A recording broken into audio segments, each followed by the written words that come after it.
ஒரு பேன்ல கொஞ்சம் எண்ணெய் சேர்த்துக்கலாம். இப்ப எண்ணெய் சூடானோன்னா ஒரு வரமிளகாய் சேர்த்துக்கலாங்க.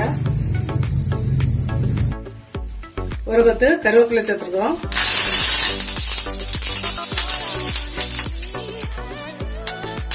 அப்புறம் நல்ல சின்ன சின்னதா கட் பண்ணி வச்ச ஆனியன், இது வந்து ஒரு 2 ஆனியன் சேர்த்துருக்குறேன்.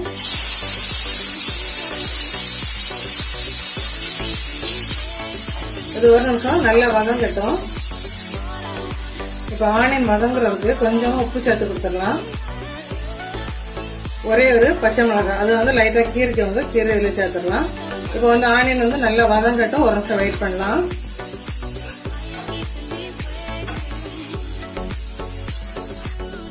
இப்ப வெங்காயம் வந்து கொஞ்சம் வதங்கிட்டு இந்த டைம்ல ஒரு டீஸ்பூன் இஞ்சி பூண்டு பேஸ்ட் சேர்த்துடலாம்.